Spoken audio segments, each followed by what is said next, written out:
Welcome dear, एक बार फिर से मैं आप सबके बीच हाजिर हूं आपके अपने channel learning with Rahul Singh में। आज से हम पर्यावरण की क्लास शुरू करेंगे, तो आगे आने वाली क्लासेस के लिए जानकारी के लिए अगर आपने चैनल को सब्सक्राइब नहीं किया है तो सब्सक्राइब कर लें और बेल आइकन को दबाना ना भूलें, जिससे आपको आगे आने वाली वीडियो समय समय पर मिलती रहें। तो फ्रेंड, हम जानेंगे आज पर्यावरण के बारे में। तो पर्यावरण क्या है? पर्यावरण हमारा दो शब्दों से मिलकर बना है, जैसा कि आप जानते हैं। एक है परि, दूसरा है हमारा आवरण। अर्थात हम ये कह सकते हैं कि हमारे चारों ओर जो आवरण पाया जाता है या हमारे चारों ओर जो भी जीव जंतु सब मौजूद है वो सब हमारा पर्यावरण ही कहलाते हैं। तो हमारे चारों ओर पाए जाने वाले आवरण को ही हम क्या कहते हैं? पर्यावरण कहते हैं, जो हमारे चारों तरफ पाया जाता है। तो पर्यावरण के अंदर क्या क्या आता है? पर्यावरण हमारा चारों तरफ क्या पाया जाता है भाई? जल है हमारे चारों तरफ, स्थल है, और साथ ही साथ क्या है? वायु है। तो मतलब वाटर, लैंड, एयर, ये सब मिलके हमारा क्या बनाते हैं? आपका पर्यावरण बनाते हैं। इसके साथ साथ आप जानते होंगे कि जो हमारा ये तीनों पार्ट है ना हमारे, क्या क्या है हमारा? एक तो वाटर हो गया, दूसरा हमारा एयर हो गया, तीसरी चीज़ हमारी क्या हो गई? लैंड हो गई या मिट्टी हो गई। यही सब हमारा मिलके क्या बनाता है? ये हमारा बनाता है जैव मंडल। क्या बनाता है? तो जैव मंडल हमारा एक्चुअली में है क्या? ये भी पर्यावरण का पार्ट है हमारा, ठीक है ना। आगे हम बात करेंगे कि पर्यावरण के घटक कैसे कैसे होते हैं। तो कंपोनेंट्स ऑफ एनवायरनमेंट, तो कंपोनेंट एनवायरनमेंट के अंदर हमारा या तो जैविक घटक होगा या फिर हमारा कैसा होगा? घटक हमारा अजैविक होगा। जैविक को हम बोलते हैं बायोटिक, अजैविक को बोलते हैं एबायोटिक, ठीक है ना। तो जैविक के अंदर क्या आते हैं? जिनके अंदर जीवन है। तो जीवन आप सब जानते हैं, मानव है, पशु है, पेड़ पौधे, इनके अंदर क्या पाया जाता है? जीवन पाया जाता है। अजैविक घटक की बात करी जाए तो इसके अंदर क्या आ जाएगा? जल है, मिट्टी है, हवा है, पहाड़ पर्वत, ये सारी चीज़ें आ जाएंगी। साथ ही साथ हमारे पेपर के अंदर एक क्वेश्चन बनता है कि पर्यावरण के कुछ हमारे प्राकृतिक घटक या फिर मानव निर्मित घटक से भी क्वेश्चन बन जाता है। तो कौन कौन से प्राकृतिक घटक है? आप सब जानते हैं, प्राकृतिक के अंदर पेड़ पौधे, हवा, मिट्टी सब ये आएगा। जबकि मानव निर्मित के अंदर क्या आएगा? मानव ने क्या क्या बनाया भाई? घर है हमारा, सड़क है, बांध है, पुल है, ये सब किसने बनाया? हमारे मानव ने बनाया। तो ये मानव निर्मित आ जाएंगे। फिर मेन हमारी बात आ रही कि भाई हमारे कुछ प्रमुख दिवस होते हैं। तो इन सारे दिवस को आप लोग एक बार देख लेंगे। जैसे कि आपका बना हुआ कि भाई 2 फरवरी को क्या मनाया जाता है? विश्व आर्द्र भूमि दिवस, या कहें तो वर्ल्ड वेटलैंड मनाया जाता है। 21 मार्च को क्या मनाया जाता है? हमारा विश्व वन दिवस। 22 मार्च को विश्व जल दिवस। 22 अप्रैल को पृथ्वी दिवस मनाया जाता है। 22 मई को मनाया जाता है हमारा जैव विविधता दिवस। फिर 5 जून को क्या है? पर्यावरण दिवस। 16 सितंबर को क्या है? हमारा ओजोन दिवस। और साथ ही साथ 19 नवंबर को कौन सा दिन हमारा मनाया जाता है? शौचालय दिवस, विश्व शौचालय दिवस। तो फ्रेंड्स, अगर आपको ये याद करने में दिक्कत हो रही है तो मैं इसके लिए थोड़ा सा एक आपको कहानी सुनाते हैं। उस कहानी के माध्यम से आप याद कर सकते हो। इसको ऐसे याद कर लेंगे जैसे कि हमारा कह रहे हैं ना,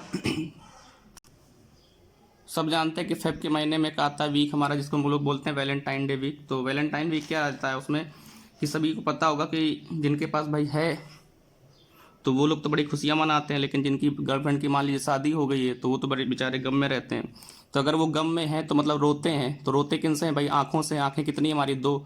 अब रो रो कितने आंसू बहा देते हैं कि सारी जमीन को क्या कर देते हैं? गीला कर देते हैं। सब सारी जमीन को गीला करने का मतलब कि कौन सा दिवस हो गया? विश्व नम भूमि दिवस हो गया या आर्द्र भूमि दिवस हो गया। अब सब जानते हैं कि जहाँ पे गीला होगा तो मतलब नमी हुई है। तो नमी होने पे क्या होता है कि जहाँ पे भी नम जगह होती है वहाँ पे हमारे पेड़ पौधे आसानी से उगते हैं। पेड़ पौधे आसानी से उगेंगे तो आप सब जानते हैं पेड़ पौधे जमीन पे कैसे उगते हैं? सीधे उगते हैं। तो उसी 2 के आगे क्या लगा दिया हमने? 1 लगा दिया। तो 2 के आगे 1 लग गया, मतलब 21 मार्च बन गया। तो जब हमारा नमी थी, नमी से क्या होगा? वहाँ पे पेड़ पौधे उगे। तो पेड़ पौधे उगने का मतलब कौन सा दिवस हो गया? विश्व वन दिवस हो गया। साथ ही साथ आप जानते हैं कि जो वन होते हैं या पेड़ पौधे होते हैं हमारी वर्षा में सहायक होते हैं। तो वर्षा में क्या निकलता है हमारा? वर्षा से तो हमारा जल आता है। तो उसी के आगे हमारा लिखा है कि 22 मार्च को कौन सा दिवस हो गया? फिर जल दिवस हो जाएगा। अच्छा, जल है तो हम पढ़ते हैं ना कल है, और हमारा कल सब जानते हैं कहाँ होने वाला है? पृथ्वी पर। ये मानते हैं कि हमारा कल है अभी। तो इसी के बाद हमारा याद कर लेंगे पृथ्वी दिवस हो जाएगा। डेट तो आपको बिल्कुल सिंपल सी है कि 22-22-3 ये डेट है, 22-22 ही है। बस वहाँ पे क्रम से भी चला आ रहा है कि मार्च है, फिर अप्रैल है, फिर क्या है? मई। अब सब जानते हैं कि पृथ्वी पे हमारा कल है, तो पृथ्वी पे हम ढेर सारी विविधताएं देखते हैं ना, तरह तरह के जीव जंतु पेड़ पौधे देखते हैं। तो यही हमारी क्या कहलाती है? जैव विविधता कहलाती है। तो जैव विविधता कब मनाई जाती है? हमारी 22 मई को मनाई जाती है। अच्छा, अब इस जैव विविधता को हमको अगर बचा के रखना है तो अपने पर्यावरण को कैसा करना होगा? बचाना होगा। तो फिर आ जाता हमारा 5 जून। तो 5 जून को कौन सा दिवस हो गया? पर्यावरण दिवस हो गया। अच्छा, ये तो हमारे अंदर अंदर की बातें होंगी पृथ्वी के। तो पृथ्वी की बाहरी ओर जाए अगर, तो हमें वहाँ भी बचाना होगा। तो वहाँ से हमारा क्या आ जाएगा? ओजोन। तो ओजोन कब मनाया जाता है भाई? ओजोन दिवस 16 सितंबर को। और इसके साथ साथ एक दिवस और याद कर लेना, कई बार पेपर के अंदर पूछा गया, शौचालय दिवस। तो ये कब मनाया जाता है हमारा? 19 नवंबर को। आगे बात करेंगे हम लोग इकोलॉजी की। तो इकोलॉजी के अंदर हमारा क्या है? इकोलॉजी हमारा 2 शब्दों से मिलकर बना है। एक तो हमारा है इको, दूसरा हमारा लोगस। तो आप जानते हो कि इको का मतलब होता है घर या हाउस, या लोगस का मतलब जानते हो कि आप लोग स्टडी होता है। तो हमारा घर कौन है हमारा? तो हमारा घर है हमारा अर्थ। तो अर्थात हम कह सकते हैं कि विज्ञान की वह शाखा जिसमें हमारे जीव जंतुओं तथा वातावरण के अंदर, ठीक है ना, वातावरण के मध्य पारस्परिक संबंध का अध्ययन करते हैं, क्या कहलाता है? हमारा इकोलॉजी कहलाता है। बात आती है कि इकोलॉजी शब्द का सर्वप्रथम प्रयोग किसने किया था। तो इकोलॉजी शब्द का सर्वप्रथम प्रयोग किया था हमारे रेटर ने 1865 में किया था।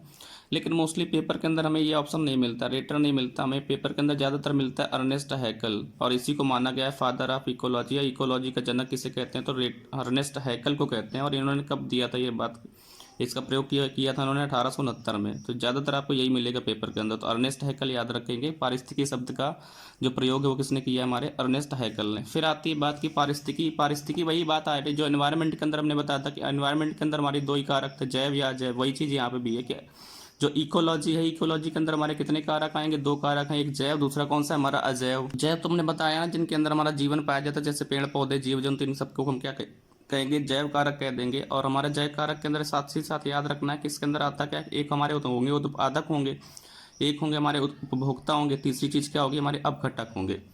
अजैव के अंदर अगर हम बात करें तो अजैव के अंदर यही है, जल, मिट्टी, हवा। तो इसके साथ साथ देखो यहाँ पे क्या क्या हमारे अजैव कारक के अंदर आएंगे। पेपर के अंदर पूछे जाते हैं निम्न में से कौन सा जैव कारक है या कौन सा हमारा अजैव कारक है या नहीं करके पूछ लिया जाता है। तो याद करेंगे आप लोग, लाइट है मतलब प्रकाश हो गया, टेम्परेचर मतलब ताप हो गया, रेन मतलब वर्षा, डेजर्ट मरुस्थल, एल्टीट्यूड मतलब ऊंचाई, माउंटेन पर्वत पहाड़, ये सब हमारे किसके अंदर आएंगे, अजैव कारक के अंदर। जैव के अंदर याद रखो जिनके अंदर जीवन है वही हमारे केवल जैव हैं। तो इस चीज़ को भी आपको याद रखना होगा। आगे हमारा दिया गया कि जैव व अजैव कारकों के अंतर क्रिया में स्तर क्या होते हैं। तो देखिए जरा इसके बारे में जानते हैं क्या है। इसमें हम ये दिखाना चाह रहे हैं कि जैव अजैव कारक एक दूसरे को किस प्रकार से प्रभावित करते हैं। तो इसमें क्या हमारा दिया गया, इसमें चार प्रकार के हमारे बन सकते हैं कि जैव का जैव पर प्रभाव देखेंगे हम लोग, या फिर जैव का अजैव पर प्रभाव देखेंगे, या फिर हमारे अजैव का जैव पर, या फिर अजैव का अजैव पर। जैव का अजैव पर प्रभाव, अजैव का जैव पर प्रभाव, या फिर अजैव का अजैव पर प्रभाव। तो देख लेते हैं भाई किस प्रकार से एक दूसरे को प्रभावित करते हैं। तो सबसे पहले हम देखेंगे जैव का जैव पर किस प्रकार प्रभाव पड़ता है। तो देखिए अगर हम बात करें तो जैव का जैव पर प्रभाव में हमने एक एग्जांपल लिया हंटिंग मतलब शिकार का, दूसरा लिया मैंने वनों की कटाई का। तो आप सब जानते हैं शिकार करेंगे तो किसी जानवर का करेंगे, और शिकार करेगा कौन, एक जानवर दूसरे जानवर का कर सकता है, या इंसान किसी जानवर का करेगा। तो इंसान और जानवर दोनों हमारे कैसे हैं, जैव कारक हैं, इनमें दोनों में जीवन पाया जाता है। साथ ही साथ वनों की कटाई की अगर बात करें तो वनों की कटाई करता कौन, इंसान करता है। इंसान कैसा कारक है, हमारा जैव, और साथ ही साथ वन भी कैसे कारक है हमारे, वो भी जैव, क्योंकि इन दोनों में भी जीवन पाया जाता है। तो देखिए हुआ क्या है कि भाई जब हम लोग शिकार करते हैं तो अगर आप लोगों को बताएं तो इसका एक एग्जाम्पल पाया गया कि जो मॉरिशस है, तो मॉरिशस के अंदर एक डोडो नाम का पक्षी पाया जाता था। उस डोडो नाम के पक्षी का लोगों ने इतना ज़्यादा शिकार किया कि वो पक्षी वहाँ से विलुप्त हो गया, कई साल पहले विलुप्त हो चुका था। तो फिर देखा क्या गया कि ये जो डोडो पक्षी था, ये डोडो पक्षी निवास करता था गूलर के पेड़ पे। आप सब जानते हो कि गूलर का पेड़ क्या होता है। तो ये गूलर के पेड़ पे निवास करता था। तो वहाँ पे देखा गया कि 30-40 साल बाद मॉरिशस के अंदर से गूलर के पेड़ों की संख्या में भी क्या होने लगी, कमी होने लगी। तो हमने यहाँ पे देखा कि हमने एक जैव कारक को प्रभावित किया, तो साथ ही साथ उसमें कई सारे कारक थे, जैव थे, वो प्रभावित होने लगे। इसकी अगर बात करी जाए कि जो जैव विविधता है ना, जैव कारक का अगर ह्रास होगा, मतलब जैव कारक हमारा कहीं से विलुप्त होगा, तो आप जानते होंगे कि जैव विविधता का जो ह्रास होता है वो सबसे बड़ा ह्रास माना जाता है, ठीक है ना। और आपने ये भी जाना होगा कि जब भी कोई चीज़ या कोई हमारा प्राणी है या कोई भी पेड़ पौधा है विलुप्त होने की कगार पर होता है या संकटापन्न होता है, उसको हम कहते हैं, तो उसको हम किस में रखते हैं, रेड डेटा बुक में रखते हैं। और ये रेड डेटा बुक जो होता है कौन जारी करता है, हमारा IUCN जारी करता है। IUCN का फुल फॉर्म क्या है, हमारा international union for conservation of nature. और इसकी स्थापना कब हुई, हमारे 1964 में। और इसका हेडक्वार्टर आपसे पूछा जाएगा तो इसका हेडक्वार्टर कहाँ पे है, स्विट्जरलैंड में है, या फिर स्विट्जरलैंड के कहाँ पर है, तो ग्लैंड में है, ठीक है ना। एक हमारा ये क्वेश्चन आता है, मतलब बन सकता है कि हमारी जो गौरैया है, आप लोग देखते होंगे ना, पहले हम लोगों के बचपन में खूब सारी घर के अंदर आती थी, खूब सारा शोर मचाती थी, लेकिन आजकल धीरे धीरे कम होती जा रही हैं। गिद्ध हमारा कम हो गया है। तो ये सब हमारे क्या है कि संकटापन्न है, ठीक है ना। लेकिन अगर इस चीज़ में क्वेश्चन बनता है कि जो हमारा मधुमक्खी का पालन है, आप जानते हैं एक पेड़ से दूसरे पेड़ पर जाती है तो परागण करती है। तो परागण करने से क्या होता है कि ये फलों में उत्पादन में सहायता करती है। तो मधुमक्खी का जो पालन है जैव विविधता के लिए कैसा प्रभाव दिखाता है, तो सकारात्मक प्रभाव दिखाता है। और आप जानते हो कि सरसों हमारे देश में सबसे ज़्यादा कहाँ उगता है, सरसों सबसे ज़्यादा उगता है हमारे राजस्थान के अंदर, ठीक है। आगे बात आती है कि जैव का अजैव पर प्रभाव। तो जैव का अजैव पर प्रभाव का मतलब जानते हो कि लोग प्रदूषण। तो प्रदूषण कौन फैला रहा है, इंसान। और इस प्रदूषण से क्या क्या हमारा हवा है, मिट्टी है, जल है, तरह तरह का प्रदूषण है। तो सारी हवा है, जल है, मिट्टी कैसे हमारे कारक हैं, अजैव। तो ये मानव द्वारा फैलाया जा रहा है। तो जैव का किस पर प्रभाव हो गया, हमारे अजैव पर। साथ ही साथ जो आपका वैश्विक तापमान है, खनन है, ये सब किसके प्रभाव को दर्शाता है, जैव का अजैव पर प्रभाव दर्शाता है। तो आप लोग इसको समझ लेंगे। आगे बात आ रही है कि अजैव का जैव पर प्रभाव किस प्रकार से है। तो अजैव कारक का जैव पर प्रभाव आप जानते हो, अभी हमने बताया था एल्टीट्यूड या ऊंचाई। ऊंचाई कैसा कारक है हमारा अजैव, और ये हमारा आरबीसी ह्यूमन के अंदर पाई जाती है तो इसको हम कहेंगे जैव। तो आप सबको बता चुके हैं बायोलॉजी क्लास के अंदर कि जब हम ऊंचाई पर जाते हैं हमारी आरबीसी की संख्या में क्या होने लगती है, वृद्धि होने लगती है। तो ऊंचाई पर जाने पे आरबीसी का बढ़ना, ये किसका प्रभाव दिखाता है, हमारे अजैव का जैव पर प्रभाव दर्शाता है। ठीक है ना। आप लोगों ने जाना होगा या पूछा जाता है कि जो हमारे यहाँ पे जितने भी कैंप बनते हैं, ठीक है ना, ट्रेनिंग कैंप बनाए जाते हैं, ऊंचाई वाले स्थानों पर ही क्यों बनाए जाते हैं। तो ऊंचाई वाले स्थानों पर बनाए जाने का कारण है कि लोगों के शरीर में आरबीसी की मात्रा बढ़ती है। आरबीसी की मात्रा बढ़ने का मतलब उनके शरीर में ब्लड बढ़ेगा। अब अगर ब्लड बढ़ेगा तो कार्य करने में ज़्यादा कैसे रहेंगे, सक्षम रहेंगे। तो यही कारण होता है कि जितने भी ट्रेनिंग कैंप होते हैं कहाँ बनाए जाते हैं, ऊंचाई वाले स्थानों पर। इसके साथ साथ आप जानते हो कि ठंडे प्रदेशों में रहने वाले जो लोग होते हैं उनका रंग कैसा होता है, गोरा, जबकि गर्म प्रदेशों में रहने वाले लोगों का रंग कैसा होता है, काला। तो ये ठंडा प्रदेश हमारा कैसा कारक हो गया, अजैव स्थान है ना कोई ये। ऐसे गर्म प्रदेश में हमारा कोई स्थान है, कैसा कारक है, अजैव। लेकिन इस प्रभाव किस पर दिखा रहा है, हमारे जैव पर। इंसानों की बात हो रही है ना कि वहाँ के इंसान जो है कैसे हैं, गोरे, जबकि गर्म स्थानों के इंसान कैसे हमारे काले रंग के हैं। तो ये हमारा अजैव का किस पर प्रभाव दिखाता है, जैव पर। आगे हम बात करेंगे अजैव का अजैव। ये अजैव का अजैव पर प्रभाव क्या है कि आप लोगों को पता हो कि जब हम ऊंचाई पर जाते हैं तो ऊंचाई पर जाने पर तापमान क्या होता है, गिरता है, मतलब तापमान कम होता है। सभी को पता है ये बात। ऐसे साथ ही साथ अगर हम बात करते हैं, सब लोग जानते हैं कि भूमध्य रेखा के आसपास जितना भी क्षेत्र होता है वहाँ पे तापमान कैसा होता है, ज़्यादा। जबकि हमारे ध्रुवों पर तापमान कैसा है, कम है। आप लोगों ने पढ़ा भी है कि ध्रुवों पर हमारी क्या जमा रहती है, बर्फ जमा रहती है। कारण है कि वहाँ पे तापमान बिल्कुल कैसा होता है, कम। एक साथ ही साथ एक चीज़ और भी पड़ी होगी फिजिक्स के अंदर कि जब हम ध्रुवों की तरफ जाते हैं तो ध्रुवों की तरफ जाने पर गुरुत्वाकर्षण का मान क्या होता है, बढ़ता है। या ध्रुवों पर गुरुत्वाकर्षण सबसे कैसा होता है, ज़्यादा। लेकिन अगर ध्रुवों से पृथ्वी के केंद्र की ओर आते हैं तो हमारा गुरुत्वाकर्षण का मान क्या होता है, कम होता है। और कहीं पृथ्वी के केंद्र पर हमारा गुरुत्वाकर्षण कैसा है, शून्य भी माना जाता है। ठीक है ना। आगे बात आएगी हमारी पारिस्थितिकी तंत्र। पारिस्थितिकी तंत्र की अगर हम बात करें तो पारिस्थितिकी तंत्र की परिकल्पना किसने की थी, सबसे पहले बार एजी टांसले ने। और ये कब की थी, 1935 में की थी। तो पारिस्थितिकी तंत्र है क्या, इसके बारे में जान लेते हैं। तो पारिस्थितिकी तंत्र क्या है कि वह प्राकृतिक क्षेत्र जहाँ सभी जैव व अजैव कारक अंतः क्रिया कर एक संपूर्ण इकाई बनाते हैं। मतलब यहाँ पे सारे कारक रहेंगे, जैव भी होंगे अजैव भी रहेंगे, आपस में उनकी क्या होगी, अंतः क्रिया होगी और मिलजुल कर सब रहेंगे। वही क्या कहलाता है, हमारा पारिस्थितिकी तंत्र।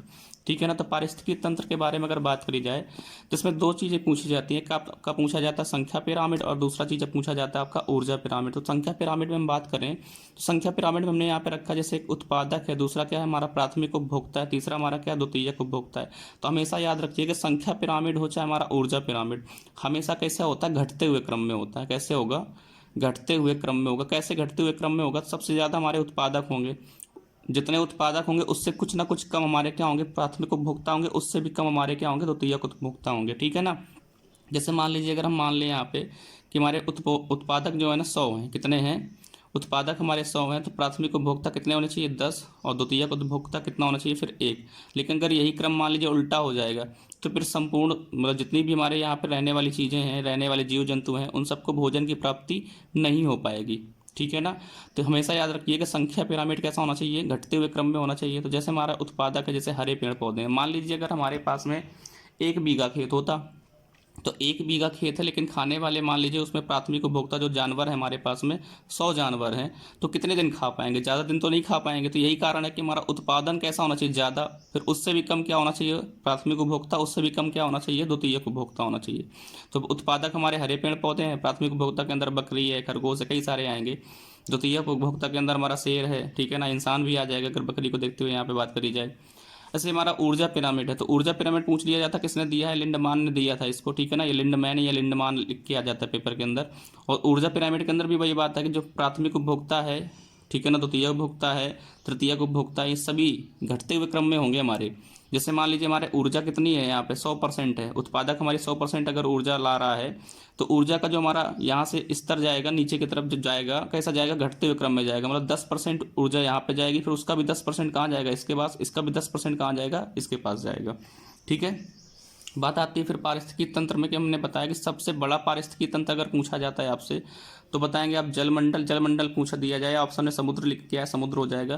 तो सबसे बड़ा पूछे चाहे सबसे स्थायी पूछे, दोनों में हमारा आंसर क्या आएगा, जलमंडल या समुद्र आएगा। आप सब जानते हो कि पारिस्थितिकी तंत्र सबसे बड़ा या सबसे स्थायी कौन सा है, क्योंकि हमारी पृथ्वी में सबसे ज़्यादा क्या पाया जाता है, पानी ही पाया जाता है। तो इस प्रकार से बड़ा तो यही हो गया। स्थायी भी कैसे है, यही स्थायी है। कैसे कर मान लीजिए जंगल की बात करी जाए तो जंगल में मान लीजिए 2 साल बारिश ही ना हो तो वहाँ पे रहने वाले जो जीव जंतु हैं वो कैसे हो जाएंगे, सब मरने लगेंगे। और पानी नहीं बरसने से पेड़ पौधे भी क्या हो जाएंगे, सूख जाएंगे। लेकिन समुद्र की अगर बात करी जाए तो समुद्र में अगर 1 साल पानी नहीं भी बरसेगा तो उसके अंदर जो हमारे पानी की इतना मात्रा है वो हमेशा बना रहेगा, तो उसके अंदर जो जीव जंतु है वो बने रहेंगे जीवित। इसलिए हम कह सकते हैं सबसे स्थायी जो हमारा है पारिस्थितिकी तंत्र वो कौन सा, हमारा समुद्री जलमंडल है। इसके अलावा अगर पूछा जाता है आपसे कभी पेपर के अंदर कि पारिस्थितिकी तंत्र को प्रभावित करने वाले कारक क्या, तो सभी जानते हैं जलवायु परिवर्तन है, वनों का विनाश है, प्रदूषण है। इन सभी चीज़ों से हमारा पारिस्थितिकी तंत्र क्या हो रहा है, काफ़ी मात्रा में प्रभावित हो रहा है, ठीक है ना। अच्छा, एक चीज़ और पूछ ली जाती है आपसे, एक वर्ड है हमारा इकोटोन, कि इकोटोन क्या कहलाता है। इकोटोन क्या है, तो जैसे यहाँ पे मान लीजिए कुछ क्षेत्र है जिसमें हमारी घास है, और ये कोई क्षेत्र जहाँ पे क्या है हमारे वन है, मान लीजिए ऐसा, ठीक है ना। एक मान लीजिए कोई ऐसा बड़ा सा मतलब बहुत बड़ा क्षेत्र है जिसमें खूब सारी घास है, और एक कोई बड़ा सा क्षेत्र जहाँ पे खूब सारे वन पाए जाते हैं। तो लेकिन ये एक क्षेत्र ऐसा है इसके बीच में जहाँ पे हमारा वन भी है और घास भी है, तो जो वन और घास दोनों चीज़ को कंटेन करता है ऐसा क्षेत्र कहलाता है हमारा इकोटोन। तो याद रखेंगे इसको भी आप। तो धन्यवाद, आज की क्लास को यहीं पर रोकेंगे, अगली क्लास में हम आगे के टॉपिक के बारे में बात करेंगे। तो चैनल को लाइक शेयर सब्सक्राइब कर दें अगर पसंद आया है तो।